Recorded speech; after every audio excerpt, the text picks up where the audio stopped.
Hello friends, welcome to the world of knowledge alpha classes. मैं हूं आपका दोस्त आरिश शमीम। फ्रेंड, जैसा कि हम क्लास 12th के बिहार विद्यालय परीक्षा समिति एनसीईआरटी के सभी चैप्टर्स के सॉल्यूशन वीडियो की सीरीज़ कर रहे हैं, जिसमें इससे पहले कि हमने 2 अध्याय को कंप्लीट किया हुआ। अगर आपने वीडियोस नहीं देखा है तो डिस्क्रिप्शन में लिंक प्रोवाइड मैं कर दूंगा, आप वहां से जाकर देख सकते हैं, अन्यथा हमारे चैनल के प्लेलिस्ट में भी जाकर के देख सकते हैं। आज का हमारा टॉपिक है फ्रेंड्स अध्याय 3 जो है नियोजित विकास की राजनीति। तो इसको पहले हम समझते हैं कि ये क्या है नियोजित विकास की राजनीति। तो इसको समझते हैं कि पहले के 2 अध्याय में हमने क्या पढ़ा, थोड़ा सा रिकॉल करते हैं, उसके बाद इस तीसरे चैप्टर को पढ़ते हैं। तो हम जो बुक का नाम है, इस बुक का नाम है स्वतंत्र भारत में राजनीति। मतलब जब भारत स्वतंत्र होता है 15 अगस्त 1947 को, तो उसके बाद भारत की राजनीति क्या होती है, उसका रूपरेखा क्या होता है, उसके बारे में हम बात करते हैं। तो स्वतंत्र भारत में राजनीति में जो सबसे बड़ी समस्याएं थीं, वो 3 बहुत बड़ी समस्याएं थी, जिसको हमने फर्स्ट चैप्टर में, सेकंड चैप्टर में डील किया। आज जो तीसरी सबसे बड़ी समस्या थी, उसको हम इस चैप्टर में डील करेंगे। तो फर्स्ट चैप्टर में हमने देखा कि जब भारत देश आज़ाद होता है तो भारत के सामने कुछ समस्याएं होती हैं। जैसे सबसे पहली समस्या क्या थी, एकता और अखंडता, भारत की एकता और अखंडता को बनाए रखना, जो हमने फर्स्ट चैप्टर में डील किया। दूसरे चैप्टर में हमने देखा भारत एक लोकतांत्रिक देश बनना था, तो भारत में लोकतंत्र को स्थापित करना था। लोकतंत्र स्थापित करने के लिए भारत में चुनाव होना था। तो किस तरह से भारत में लोकतंत्र स्थापित करने में क्या क्या समस्याएं, क्या क्या प्रॉब्लम आया, चुनाव आयोग का गठन किया गया ताकि चुनाव के आधार पर लोकतांत्रिक सरकार को बनाया जा सके। इस तरह से हमने सेकेंड चैप्टर में पढ़ा। आज का जो हमारा चैप्टर है फ्रेंड्स, वो तीसरा चैप्टर है। तो भारतीय नेताओं के सामने तीसरी सबसे बड़ी चुनौती क्या थी, आर्थिक विकास की चुनौती। कि भारत जो है वो किस तरह से अपनी अर्थव्यवस्था को बनाएगा और आर्थिक विकास की रफ्तार से, तेज़ रफ्तार से भारत जो है विकास की ओर दौड़ेगा। तो किस तरह की अर्थव्यवस्था को बनाया जाए भारत में, किस तरह की नीति को बनाया जाए ताकि विकास, भारत की जो अर्थव्यवस्था है वो बेहतरीन अर्थव्यवस्था बनकर के उभर करके सामने आए और भारत जो है तीव्र गति से विकास की ओर अग्रसर हो, आगे बढ़े। तो ये तीसरी सबसे बड़ी चुनौती थी कि भारत का विकास करना था और वो भी तेज़ गति से विकास करना था। तो इसके लिए भारत सरकार के, भारत के राजनेताओं ने क्या फैसला किया, भारत के राजनेताओं ने फैसला किया कि हम नियोजित विकास की राजनीति को अपनाएंगे। नियोजित विकास की राजनीति मतलब नियोजन बनाएंगे, प्लान बनाएंगे। नियोजन मतलब प्लान बनाएंगे और प्लान के अकॉर्डिंग प्लानिंग कमीशन बनाया गया, योजना आयोग बनाया गया। मतलब हम हर 5 साल के लिए प्लानिंग करेंगे और उसको अचीव करने की कोशिश करेंगे। जो हमने प्लान किया उसके अकॉर्डिंग मेरा विकास हो रहा है कि नहीं हो रहा है। इसी की राजनीति को हम क्या कहते हैं, नियोजित विकास की राजनीति। तो भारत के नेताओं ने ये फैसला किया था कि हम कैसी राजनीति को अपनाएंगे, किस तरह की अर्थव्यवस्था को अपनाएंगे कि हम हर 5 साल के लिए प्लान बनाएंगे और प्लान के अकॉर्डिंग हम उसको आगे अचीव करने की कोशिश करेंगे। तो मैंने जैसे कहा आपको फ्रेंड्स कि भारतीय नेताओं के सामने तीसरी सबसे बड़ी चुनौती क्या थी, आर्थिक विकास की चुनौती, जिसमें सबकी भलाई हो सके। फर्स्ट चैप्टर में हमने एकता को देख लिया, एकता अखंडता को स्थापित करना था। दूसरे में लोकतांत्रिक राजनीति को, व्यवस्था को स्थापित करना था। और तीसरी थी भारत की अर्थव्यवस्था को बनाना, जिससे तेज़ गति से तैयारी किए जा सके। अब बात करते हैं कि भारत के सामने जो उस वक्त का अर्थव्यवस्था का मॉडल था, वो 2 तरह का अर्थव्यवस्था का मॉडल था। एक था समाजवाद मॉडल और एक था पूंजीवाद मॉडल। समाजवाद का मॉडल का ये हेड कौन था, तो यूएसएसआर था। जबकि पूंजीवाद मॉडल का हेड कौन था, अमेरिका था। तो एक तरफ अमेरिका, दूसरी तरफ रूस, यूएसएसआर। अब भारत के सामने इन 2 विकल्प में से एक विकल्प चुनना था, या तो भारत समाजवादी देश बने, या तो भारत अपनी अर्थव्यवस्था को कैसे बनाए, पूंजीवादी देश बनाए। तो भारत ने ना ही समाजवाद की ओर झुकाव दिखाया, ना ही पूंजीवाद की ओर झुकाव दिखाया। भारत ने दोनों का मिला जुला रूप, दोनों का सम्मिलित रूप के तौर पर भारत ने कैसी अर्थव्यवस्था को अपनाया, मिश्रित अर्थव्यवस्था को अपनाया, जिसमें कुछ गुण पूंजीवादी समूह का भी मिलता है और कुछ गुण समाजवाद समूह का भी मिलता है। तो भारत के सामने विकास के 2 मॉडल थे, एक समाजवाद और एक पूंजीवाद। भारत ने दोनों का समावेश रूप मिश्रित अर्थव्यवस्था को अपनाया और अपनी जो अर्थव्यवस्था की राजनीति बनाई, वो कैसी बनाई कि हम कुछ हद तक समाजवादी देश भी होंगे और कुछ हद तक पूंजीवादी देश भी होंगे, जिससे भारत का तीव्र गति से विकास किया जा सके। मतलब भारत ने बीच का रास्ता चुना, दोनों के बीच का रास्ता चुना। और सबसे पहले किसके ऊपर ध्यान दिया, कृषि के ऊपर ध्यान दिया, क्योंकि भारत एक कृषि प्रधान देश है और कृषि प्रधान देश होने के बाद भारत की लगभग 75% आबादी जो है वो कृषि में सम्मिलित है। तो भारत ने सब सोचा, भारत के राजनेताओं ने सोचा कि सबसे पहले हम कृषि के ऊपर जोर देंगे और फाइनली ये डिसाइड किया गया कि भारत की कृषि के ऊपर जोर दिया जाएगा और जोर देकर के कृषि का विकास किया जाएगा ताकि भारत का विकास सुनिश्चित किया जा सके। तो जैसा कि मैंने कहा फ्रेंड्स कि नियोजित विकास की राजनीति को अपनाया, नियोजित विकास की राजनीति के अकॉर्डिंग एक कमीशन को बनाया गया, जिसको कहा गया योजना आयोग। ये योजना आयोग कब बना, तो मार्च 1950 में योजना आयोग का गठन किया गया। योजना आयोग का गठन किया गया और नीति बनाई गई और फाइनली 1951 से 1956 तक पहला योजना आयोग 5 साल के लिए तैयार किया गया। और इस योजना आयोग में सबसे पहले किसका ध्यान दिया गया, तो कृषि के ऊपर ध्यान दिया गया। जैसे मैंने कहा आपको अभी कि कृषि का विकास करना बहुत ज़रूरी था ताकि भारत का विकास किया जा सके। जबकि द्वितीय पंचवर्षीय जो योजना आता है 1956 से 1956 लगभग 61 तक, तो इसमें उद्योग के ऊपर ध्यान दिया जाता है। आगे हम बात करेंगे पूरे चैप्टर में कि प्रथम पंचवर्षीय योजना में कृषि के ऊपर, सेकंड पंचवर्षीय योजना में उद्योग के ऊपर बातें की गई। तो इस तरह से ओवरऑल आपको सारांश मिल गया होगा कि इस चैप्टर में क्या पढ़ना। अगर आप एनसीईआरटी का बुक है आपके पास तो आप इस चीज़ को ज़रूर पढ़ें। चैप्टर के पहले ये दिया रहता है, इसमें आपको कंप्लीट जानकारी मिल जाएगी कि आप चैप्टर में आपको आखिर पढ़ना क्या है। तो अगर आप देखें यहाँ पे लिखा हुआ है, पिछले 2 अध्याय में हमने पढ़ा कि स्वतंत्र भारत के नेताओं ने कैसे राष्ट्र निर्माण और लोकतंत्र कायम करने की चुनौतियों का सामना किया। तो फर्स्ट चैप्टर में राष्ट्र निर्माण, दूसरे चैप्टर में लोकतंत्र की चुनौती का सामना किया। अब तीसरी चुनौती का रुख करें, तीसरी चुनौती की ओर रुख करें। यह चुनौती आर्थिक विकास की थी ताकि सबकी भलाई को सुनिश्चित किया जा सके। पहले 2 चुनौतियों की तरह हमारे नेताओं ने इस मामले में भी कुछ अलग और तनिक कठिन रास्ता चुना। आर्थिक विकास के मामले में उन्हें एक सीमा तक ही सफलता मिली, क्योंकि आर्थिक विकास की चुनौती कहीं ज़्यादा कठिन और गहरी थी। इस अध्याय में हम आर्थिक विकास के कुछ बुनियादी सवालों पर किए गए राजनीतिक फैसलों के बारे में पढ़ेंगे। ऐसे कुछ सवाल हैं, विकास को लेकर मुख्य बहसें क्या थी, इनको लेकर कौन से अहम फैसले हुए, पहले 2 दशकों में हमारे नेताओं ने कौन सी रणनीति अपनाई और उन्होंने ऐसा क्यों किया, इस रणनीति की मुख्य उपलब्धियां क्या रही और इसकी क्या सीमाएं थी, बाद के सालों में रणनीति को क्यों छोड़ दिया गया। तो इस तरह से हम बात करेंगे। ओवरऑल पूरा सारांश है आपके पास चैप्टर का कि हम चैप्टर में आखिर क्या पढ़ने जा रहे हैं और क्या क्या हमको पढ़ना है। तो पहले देखते हैं कि पूरा किताब में क्या है, फिर मैं आपको अपने नोट्स के माध्यम से इस पूरे चैप्टर को आसान भाषा में समझाने की कोशिश करूँगा। पहले आप किताब पढ़ें। और एक बात और फ्रेंड्स, वीडियो कितना भी अच्छा हो आप वीडियो ज़रूर देखें, लेकिन वीडियो के साथ साथ बुक्स पढ़ना बहुत ज़रूरी है। बिना बुक्स के आपके सामने अंडरस्टैंडिंग डेवलप नहीं होगा। अगर आपको अंडरस्टैंडिंग डेवलप करना है तो बुक्स को ज़रूर पढ़ें, किताब को ज़रूर पढ़ें, उससे आपका अंडरस्टैंडिंग डेवलप होएगा। तो देखिए फ्रेंड्स, जैसा कि यहाँ पे है नियोजित विकास की राजनीति, जैसा कि मैंने आपको समझा दिया, तो इस पेज में वही है।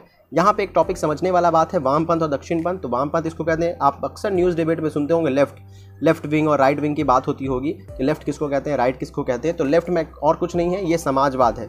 जो लोग समाजवादी कॉन्सेप्ट को मानते हैं वो लेफ्ट विंग्स हैं, और जो पूंजीवादी कॉन्सेप्ट को फॉलो करते हैं, पूंजीवादी कॉन्सेप्ट को मानते हैं, वो क्या है, राइट विंग है, मतलब पूंजीवादी को मानने वाले। तो ये यहाँ पे वही बात है जो समझाया हुआ, आप इसको पढ़ लेंगे तो समझ में आ जाएगा। ओवरऑल मैंने बात आपको बता दी है। आगे और देखें तो इस तरह से कुछ, हाँ, ये योजना आयोग, ये इंपॉर्टेंट चीज़ है। भारत ने, जैसे कि मैंने कहा आपको, 1950 में योजना आयोग का गठन किया गया। 5 मार्च 1950 में योजना आयोग कि हम क्या करेंगे, हर 5 साल के लिए प्लान करेंगे और उसके अकॉर्डिंग हम उसको अचीव करने की कोशिश करेंगे। तो ये बातें यहाँ पे बताई गई है। लेकिन आपको मैं बता दूँ फ्रेंड्स, एक बात यहाँ पे बहुत इंपॉर्टेंट बात है, वो ये है कि योजना आयोग की जगह अब क्या आता है, नीति आयोग ने ले लिया है। योजना आयोग और नीति आयोग, ये क्या है योजना आयोग, नीति आयोग? तो जब नरेंद्र मोदी की सरकार आती है, बीजेपी गवर्नमेंट आती है 2014 में, तो बीजेपी गवर्नमेंट फैसला लेती है कि अब हम योजना आयोग के अकॉर्डिंग नहीं चलेंगे, हम विकास करेंगे, भारत का विकास वो नीति आयोग के अकॉर्डिंग करेंगे। तो योजना आयोग को कैंसिल कर दिया गया और योजना आयोग की जगह कौन आ जाता है, नीति आयोग। इसको कब से चालू किया गया, तो 1 जनवरी 2015 से योजना आयोग की जगह नीति आयोग ने ले लिया है। इसका जो अध्यक्ष होता है वो कौन होता है, तो प्रधानमंत्री होता है। योजना आयोग का भी अध्यक्ष प्रधानमंत्री थे और साथ ही साथ नीति आयोग के भी अध्यक्ष कौन है, प्रधानमंत्री हैं। तो इस तरह से हमने योजना आयोग को देख लिया फ्रेंड्स, आप इसको ज़रूर पढ़ें। पढ़ने के बाद मैं आपको बताऊं तो ये योजना आयोग का जो प्लान है ये कैसे आया, किस तरह से योजना आयोग का आइडिया आया भारतीयों के दिमाग में। तो ये आइडिया कोई नया नहीं था योजना आयोग का। ये आइडिया की शुरुआत कब हो गई थी, तो आइडिया की शुरुआत जो है 1944 में ही हो गई थी। यहाँ आपने देखा होगा 1944, अगर किताब पढ़ेंगे तो यहाँ पे आपको दिख जाएगा। यहाँ पे कुछ बॉम्बे प्लान करके है, देखिए यहाँ पे बॉम्बे प्लान दिख रहा है, मैं आपको दिखा दूँ तो बड़ा करके, हाँ ये बॉम्बे प्लान है। योजना आयोग का जो सबसे पहले जो आइडिया था ये कहाँ आता है, बॉम्बे प्लान के नाम से जाना जाता है। ये आइडिया 1944 में कुछ उद्योगपतियों ने दिया था कि भारत सरकार को फैसला लेना चाहिए, कदम उठाना चाहिए और भारत सरकार को आगे बढ़ करके भारत के अर्थव्यवस्था में हस्तक्षेप करना चाहिए और इसको आगे बढ़ाना चाहिए, एक प्लान के अकॉर्डिंग प्लान करना और ऐसे काम करना। तो इसको बॉम्बे प्लान के नाम से जाना गया। इसी का अपडेटेड वर्जन आप कह सकते हैं योजना आयोग था जो भारत के नेताओं ने अपनाया। तो शुरुआती कदम किस तरह से अपनाया ये यहाँ पे दिया हुआ। आगे अगर देखें आप तो कुछ इस तरह से दिया हुआ, प्रथम पंचवर्षीय योजना। तो ये प्रथम पंचवर्षीय योजना कब लागू होता है, 1951 से 1956 के बीच में होता है।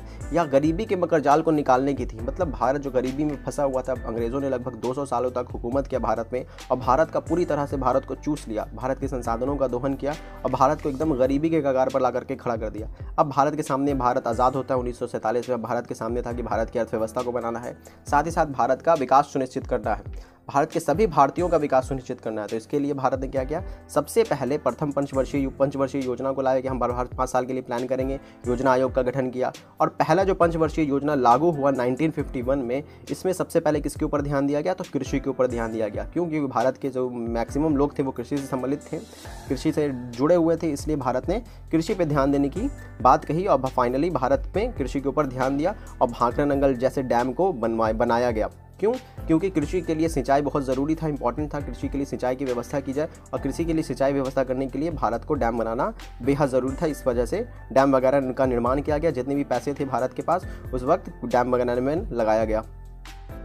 अब बात करते हैं इसके आगे। जैसे प्रथम पंचवर्षीय योजना खत्म होता है 1951 से 1956 तक, अब क्या बात होती है, तो भारत के राजनेताओं ने फैसला किया कि अब हमको भारत को तेज़ी से दौराना आर्थिक विकास करना है। इसके लिए हमको रोज़गार देना है, इसके लिए हमको उद्योग के ऊपर ज़्यादा ध्यान पड़ेगा, बिजनेस इंडस्ट्री वगैरह लगाना होगा ताकि जो है भारत आगे तेज़ी से बढ़ सके। कृषि के ऊपर तो हमने ध्यान दे दिया, अब हमको क्या करना है, उद्योग के ऊपर ध्यान देना है। तो यहाँ पर अब लोगों के बीच में बहस छिड़ गई कि भारत को कृषि के ऊपर ध्यान देना चाहिए या उद्योग के ऊपर ध्यान देना चाहिए। अब दोनों के बीच में वर्सेस लड़ाई हो गया कि अब क्या डिसाइड किया जाए, भारत कृषि की ओर आगे बढ़ेगा या उद्योग की ओर आगे बढ़ेगा। तो फाइनली डिसाइड किया गया कि प्रथम पंचवर्षीय योजना में हमने कृषि के ऊपर खर्च किया था पैसा, तो अब हम किसके ऊपर करेंगे, उद्योग के ऊपर खर्च करेंगे और उद्योग को आगे बढ़ाएंगे। और उद्योग के जो द्वितीय पंचवर्षीय योजना के जो योजनाकार है वो कौन है, पीसी महालनोबिस हैं, जो 1993 से 1972 तक रहे। इन्होंने ही द्वितीय पंचवर्षीय योजना की खाका को तैयार किया था और भारत ने द्वितीय पंचवर्षीय योजना में बहुत ज़्यादा उद्योग के ऊपर जोर दिया और काम किया। इस तरह से कुछ यहाँ पे डेटा आप ये देख सकते हैं। विकेंद्रीकरण मुख्य विवाद यही है। कौन सा मुख्य विवाद है, भारत में ये विवाद रहा कि भारत जो है उद्योग की ओर ज़्यादा काम करेगा या फिर कृषि के ऊपर ज़्यादा ध्यान देगा। लोगों में ये बहसें चलने लगी।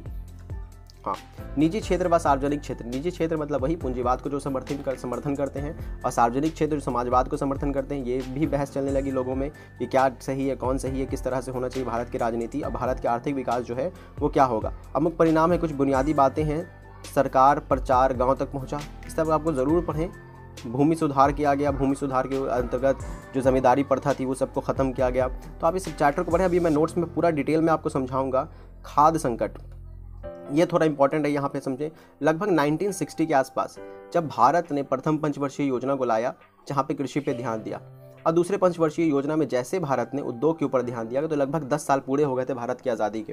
तो 10-12 साल में भारत ने इन दोनों चीज़ों पर काम किया। लेकिन क्या होता है फ्रेंड्स कि 1960 में अकाल पड़ता है। अकाल पड़ता है क्यों? क्योंकि भारत ने प्रथम पंचवर्षीय योजना में कृषि पे ध्यान दिया, लेकिन द्वितीय पंचवर्षीय योजना पे उद्योग पे ध्यान दिया। जैसे उद्योग पे ध्यान दिया तो कृषि क्या हो गया, पिछड़ गया।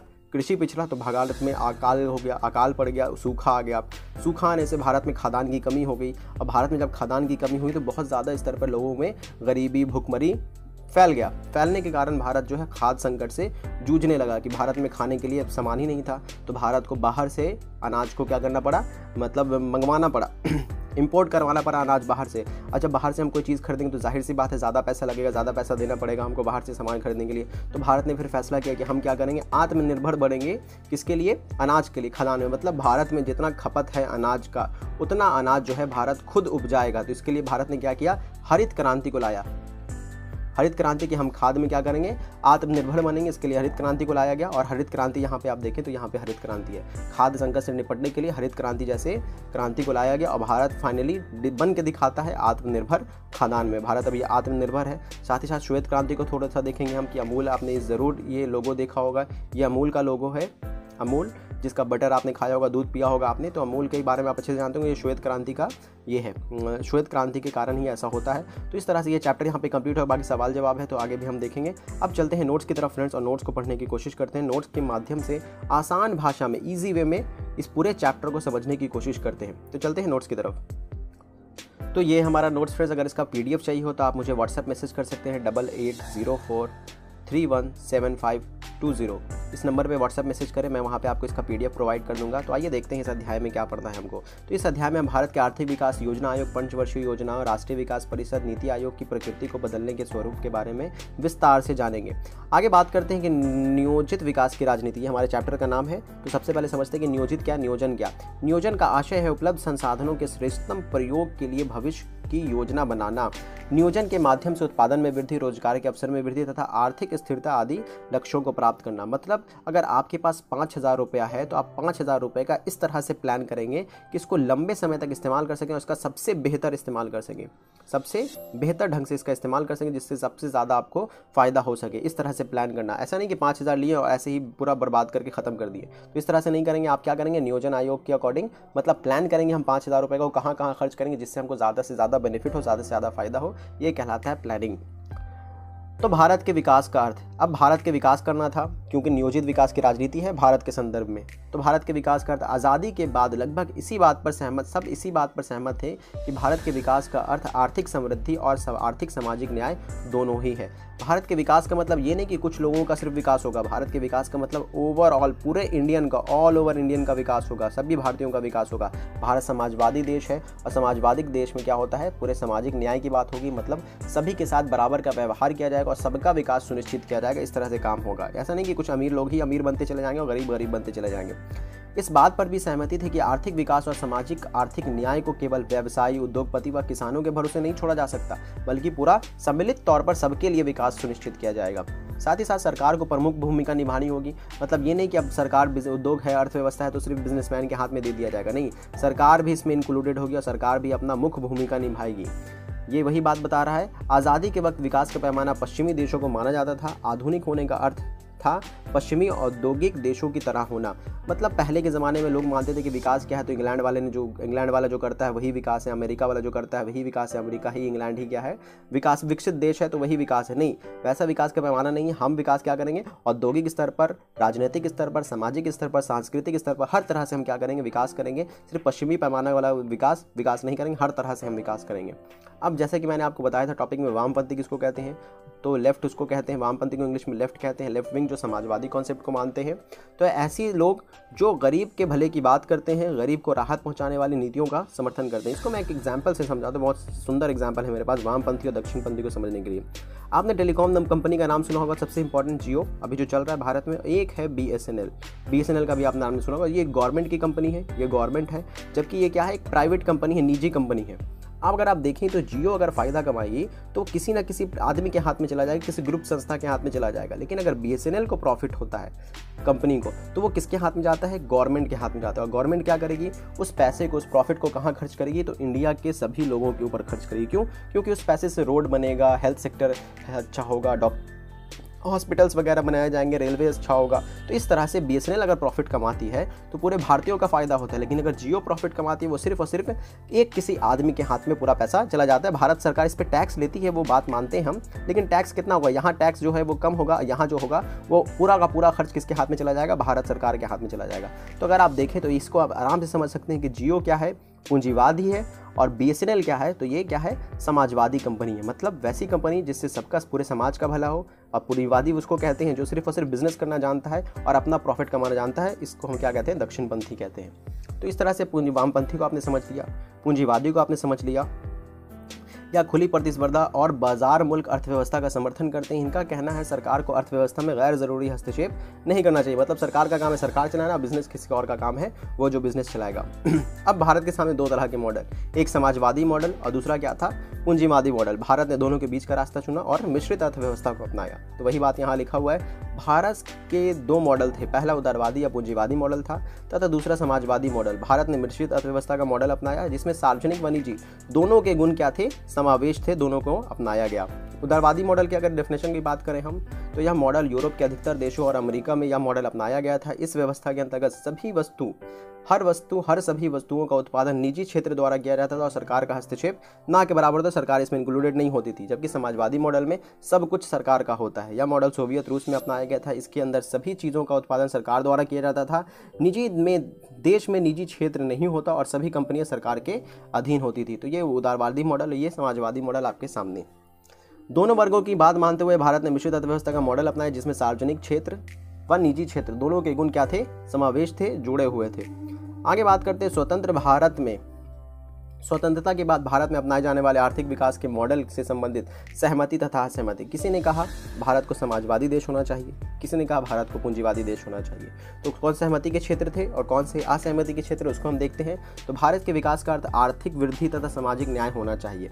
विकास के मुद्दे को केवल व्यापारियों, उद्योगपतियों व किसान के भरोसे नहीं छोड़ा जा सकता, अपितु सरकार को एक प्रमुख भूमिका निभानी चाहिए, गरीबों का उन्मूलन करना चाहिए। सामाजिक व आर्थिक वितरण के काम को सरकार की प्राथमिक जिम्मेदारी माना गया। तो ये जो सहमति के पक्ष में थे उन्होंने ये तर्क दिया। अब असहमति के क्षेत्र में जो थे, जिन्होंने कहा भारत को पूंजीवादी देश होना चाहिए, उनका क्या तर्क है वो भी जान लेते हैं थोड़ा हम। असहमति के क्षेत्र, सरकार द्वारा निभाई जाने वाली भूमिका पर असहमति। यदि आर्थिक वृद्धि में या आर्थिक वृद्धि से असमानता हो तो न्याय की जरूरत से जुड़े महत्व पर असहमति। उद्योग बनाम कृषि तथा निजी बनाम सार्वजनिक क्षेत्र से जुड़े मुद्दे पर क्या थे, असहमति थे। ये सारे ऐसे क्षेत्र थे जिस पर लोगों को असहमति थी, जो पूंजीवादी समर्थित लोग थे। मिश्रित अर्थव्यवस्था, मिश्रित अर्थव्यवस्था में समाजवाद तथा पूंजीवाद दोनों की विशेषताओं को शामिल किया गया है। देश में छोटे उद्योगों का विकास निजी क्षेत्र में किया गया तथा बड़े उद्योगों के विकास की जिम्मेदारी सरकार ने अपने कंधों पर ली। मतलब सरकार ने जो छोटे छोटे क्षेत्र थे उसको निजी में डाल दिया, प्राइवेट में डाल दिया, और बड़े बड़े क्षेत्रों को अपने कंधे पर उसकी जिम्मेदारी ले ली। जैसा मैंने अभी आपको बॉम्बे प्लान में बताया था, 1944 में उद्योगपतियों के एक समूह ने देश में नियोजित अर्थव्यवस्था चलाने का एक प्रस्ताव तैयार किया। इसे क्या कहते हैं, बॉम्बे प्लान कहते हैं। यहीं से आइडिया आया किसका, योजना आयोग का आइडिया आया था सबसे पहले। अब बॉम्बे प्लान का उद्देश्य क्या था। बॉम्बे प्लान की मंशा थी कि सरकार औद्योगिक तथा अन्य आर्थिक निवेश के क्षेत्र में बड़े कदम उठाए। अब बात करते हैं किसी आधार पर योजना आयोग को तैयार किया गया। मार्च 1950 में तैयार किया गया। तो भारत के आज़ाद होते ही योजना आयोग अस्तित्व में आया। योजना आयोग की स्थापना मार्च 1950 में भारत सरकार के एक प्रस्ताव द्वारा की गई। प्रधानमंत्री इसके अध्यक्ष बने। भारत अपने विकास के लिए कौन सा रास्ता और नीति अपनाएगा, यह फैसला करने में इस संस्था ने केंद्रीय और सबसे प्रभावशाली भूमिका निभाई। मतलब भारत किस तरह से प्लान करेगा, क्या करेगा, वो सब कौन डिसाइड करता है, योजना आयोग डिसाइड करता है। इसका अध्यक्ष कौन होता है, तो प्रधानमंत्री इसके अध्यक्ष होते हैं। आगे बात करते हैं योजना आयोग के कार्यविधि। अब थोड़ा इसको समझ लेते हैं फ्रेंड्स। योजना आयोग की कार्यविधि क्या है, तो सोवियत संघ की तरह भारत ने योजना आयोग में भी पंचवर्षीय योजनाओं का विकल्प चुना। मतलब 5 साल के लिए डिसाइड किया गया, हम 5 साल के लिए प्लान करेंगे, उसको अचीव करने की कोशिश करेंगे, उसको पाने की कोशिश करेंगे, प्राप्त करने की कोशिश करेंगे। भारत सरकार अपनी तरफ से एक दस्तावेज तैयार करेगी जिसमें अगले 5 सालों के लिए उसकी आमदनी और खर्च का योजना होगा। मतलब भारत पंचवर्षीय योजना 5 साल के लिए क्या करेगी, उसका जो इनकम है, पैसा आने वाला है और पैसा जो आउट गोइंग है, पैसा जो जाने वाला है, उसका ब्यौरा तैयार करेगी। कहाँ कहाँ किस किस क्षेत्र में कितना पैसा वो खर्च करेगी और उसके पास कितना पैसा आ रहा है, इस पूरा का पूरा दस्तावेज तैयार करेगी। साथ ही साथ इस योजना के अनुसार केंद्र सरकार और सभी राज्यों सरकार के बजट को 2 हिस्सों में बांटा गया। मतलब केंद्र सरकार के बजट को और राज्य सरकार के बजट को 2 हिस्सों में बांटा गया। एक क्या था बजट, एक वैसा बजट था गैर योजना बजट, और एक क्या था योजना के अकॉर्डिंग, मतलब अंतर्गत बजट। मतलब समझते हैं इसको। एक वैसा बजट था जो जैसे आप घर में आप पैसा कमाते हैं, मान लेते हैं मेरी 10,000 रुपये सैलरी है, 10,000 सैलरी है, तो इसमें 2 तरह का खर्च, एक मंथली मेरा खर्च जो होता है, मंथली में रेंट देना होता है, बिजली बिल देना होता है, ये सब जो है मेरा मंथली खर्च है जो महीने के में इसमें खर्च होता है। लेकिन कुछ दैनिक खर्च होता है जो डेली खर्च होता है, डे वाइज। तो इस तरह से भारत सरकार ने जब योजना बनाया तो उसमें 2 तरह के खर्च को रखा। एक वैसा खर्च जो डेली खर्च होएगा, मतलब छोटे छोटे समय अंतराल पर, एक वैसा खर्च रखा जिसको हम प्लान करेंगे, जैसे कि रेलवे स्टेशन बनाना है, बहुत सारे स्टेडियम बनाना है, स्कूल्स बनाना है, हॉस्पिटल बनाना है, तो उसके लिए योजना आयोग के अकॉर्डिंग उसमें प्लान बनाया गया और कहा कि इतना पैसा हम इस सेक्टर में खर्च करेंगे और ये जो इतना छोटा सा पैसा हम इसको क्या करेंगे, इसको हम गैर योजना के अंतर्गत खर्च करने के लिए रखेंगे। तो वही बता रहा है यहाँ पे। एक हिस्सा गैर योजना व्यय था, इसके अंतर्गत सालाना आधार पर दैनिक मुद्दों पर खर्च करना था, तो दूसरा हिस्सा योजना व्यय था। आगे बात करते हैं योजना आयोग के मुख्य कार्य। देश के संसाधनों व पूंजी का अनुमान लगाना योजना आयोग का कार्य था। विकास की योजना बनाना, विकास की प्राथमिकता को निश्चित करना, विकास योजना के बाधक कारकों का पता लगाना, प्रगति की योजना का मूल्यांकन करना।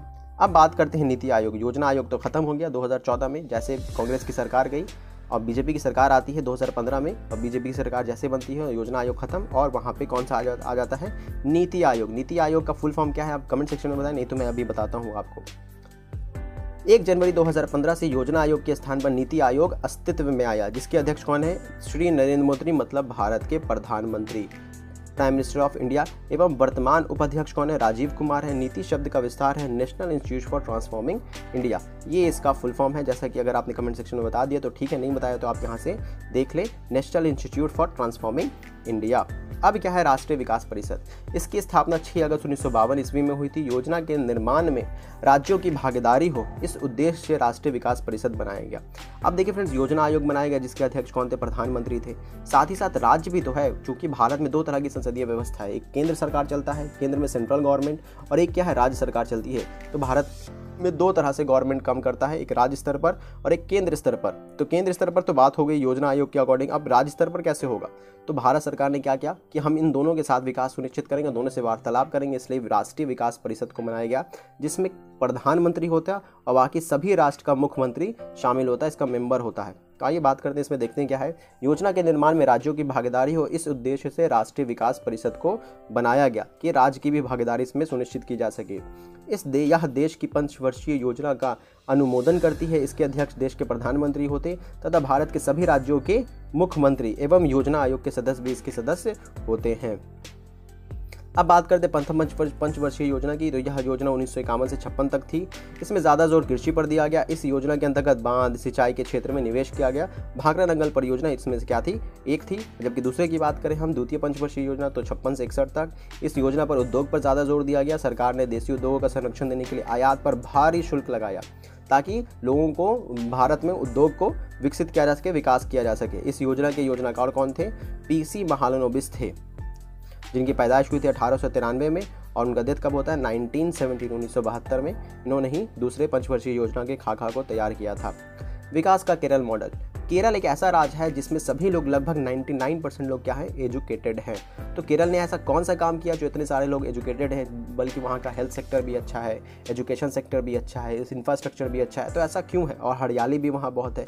तो केरल ने ऐसा कौन सा काम किया जो वहाँ उस तरह से विकास को सुनिश्चित किया जा सका। तो इसलिए हम केरल का विकास मॉडल पढ़ते हैं कि उसने ऐसा कौन सी टेक्निक को अपनाया जिसको भारत में भी अपनाया जाना चाहिए। तो केरल में विकास और नियोजन के लिए अपनाए गए इस मॉडल में शिक्षा, स्वास्थ्य, भूमि सुधार, कारगर खाद्य वितरण और गरीबी उन्मूलन पर जोर दिया जाता रहा है। जेसी कुमारप्पा जैसे गांधीवादी अर्थशास्त्रियों ने विकास की वैकल्पिक योजना प्रस्तुत की जिसमें ग्रामीण औद्योगिकरण पर ज़्यादा जोर था। विकास के केरल मॉडल में किस पे जोर था, ग्रामीण औद्योगिकरण, मतलब हम ग्रामीण को आगे बढ़ाएंगे। चौधरी चरण सिंह ने भारतीय अर्थव्यवस्था के नियोजन में कृषि को केंद्र में रखने की बात की। ये कहा कि केंद्र कृषि अगर तरक्की करेगा तो भारत का तरक्की करेगा, इसलिए जब भी योजना बनना चाहिए भारत का तो कृषि को केंद्र में रखकर बनाना चाहिए। आगे बात करते हैं भूमि सुधार के अंतर्गत जमींदारी प्रथा की समाप्ति, जमीन के छोटे छोटे टुकड़े को एक साथ करना, चकबंदी जो काश्तकार किसी दूसरे की जमीन पर बटाई पर जोत बो रहे थे उन्हें कानूनी सुरक्षा प्रदान करने व भूमि स्वामित्व सीमा कानून का निर्माण जैसे कदम उठाए गए। और साथ ही साथ 1960 के दशक में सूखा व अकाल के कारण कृषि की दशा बद से बदतर हो गई। खाद्य संकट के कारण गेहूं का आयात तक करना पड़ा भारत को। और भारत जब खाद्य संकट से गुजर रहा था 1960 में, तो भारत ने एक क्रांति लेकर आता है जिसका नाम है हरित क्रांति, कि हम खाद्यान्नों की कमी में आत्मनिर्भर बनेंगे। सरकार ने खाद्य सुरक्षा को सुनिश्चित करने के लिए एक नई रणनीति अपनाई जो कि हरित क्रांति के नाम से जानी जाती है। अब उन इलाकों पर ज़्यादा संसाधन लगाने का निर्णय किया गया जहां सिंचाई की सुविधा मौजूद थी तथा किसान समृद्ध थे। अब इसको थोड़ा समझते हैं। अब मेरे पास मान लेते हैं मैं एक टीचर हूँ और मेरे पास दो तरह का स्टूडेंट है, एक ए है और एक बी है। ए जो है बहुत शार्प है, पढ़ने में बहुत तेज़ है, ये शार्प है। और बी जो है वो एवरेज स्टूडेंट है। अब एक बात बताइए, हमको भारत का टॉपर बनाना है तो हम किसके ऊपर ज़्यादा जोर लगाएंगे, बी के ऊपर ज़्यादा जोर लगाएंगे या ए के ऊपर जोर लगाएंगे। तो ऑब्वियस सी बात है कि हम किसके ऊपर जोर लगाएंगे, ए के ऊपर ज़्यादा जोर लगाएंगे, क्योंकि ये पहले से शार्प है। अगर इसको थोड़ा सा हेल्प कर देंगे तो ये क्या करेगा, ज़्यादा तेज़ी से उभर के सामने आएगा और भारत का टॉपर तक बन सकता है। जबकि बी जो है वो एवरेज स्टूडेंट है, इसमें हमको ज़्यादा एफर्ट लगाना पड़ेगा और ये उतना काबिल नहीं बन पाएगा जितना कि ए बन सकता है। तो हम क्या करेंगे, ए के ऊपर ज़्यादा जोर देंगे। ठीक इसी तरह से भारत में हरित क्रांति अपनाया गया। तो हरित क्रांति में भारत सरकार ने क्या फैसला लिया कि हरित क्रांति में हम उस क्षेत्र को ज़्यादा जोर देंगे जो क्षेत्र में किसान पहले से समृद्ध हैं और साथ ही साथ जहां सिंचाई की सुविधा मौजूद थी, ताकि हमको जल्द से जल्द क्या करना था, खाद्यान्न में आत्मनिर्भर बनना था। आत्मनिर्भर बनने के लिए हमने क्या किया, उस क्षेत्र पर ज़्यादा जोर दिया। जैसे पंजाब वगैरह क्षेत्र पर हमने ज़्यादा जोर दिया क्योंकि यहाँ के किसान समृद्ध थे, साथ ही साथ यहाँ सिंचाई की व्यवस्था भी मौजूद थी ताकि पंजाब जो है खाद्य संकट को निपटारा कर सके। और आज भी आप देखते हैं कि पंजाब अन्नदाता के रूप में उभर के सामने आया है और पंजाब जो है भारत का एक अन्नदाता है। सरकार ने उच्च गुणवत्ता के बीज, उर्वरक, कीटनाशक और बेहतर सिंचाई सुविधा, बड़े अनुमोदित अनुदानित मूल्य पर मुहैया कराना शुरू किया, उपज को एक निर्धारित मूल्य पर खरीदने की गारंटी दी। इन संयुक्त प्रयासों को ही क्या कहते हैं? हरित क्रांति कहा गया। भारत की में हरित क्रांति के जनक कौन है? MS Swaminathan. Very important question. Bharat में हरित क्रांति के जनक कौन है? MS स्वामीनाथन को माना जाता है। हरित क्रांति के सकारात्मक प्रभाव देखें तो इसके कारण खेती की पैदावार में बढ़ोतरी हुई, इसके कारण गेहूं की पैदावार में बढ़ोतरी हुई, पंजाब, हरियाणा व पश्चिमी उत्तर प्रदेश जैसे इलाके समृद्ध हुए, किसानों की स्थिति में क्या हुआ? सुधार आया। लेकिन इसका कुछ नकारात्मक प्रभाव भी है। नकारात्मक प्रभाव क्या है, इसको थोड़ा समझते हैं। नकारात्मक प्रभाव जैसे मैंने कहा, ए को मैंने सपोर्ट किया और बी को क्या किया? मैंने सपोर्ट नहीं किया, तो बी और क्या चला जाएगा? और जो एवरेज था वो और डाउनवर्ड में आ जाएगा और नीचे चला आएगा, तो बी का क्या होगा? नुकसान होगा ना। हमने ए को तो सपोर्ट कर दिया, ए को उठा दिया, बी पीछे छूट जाएगा।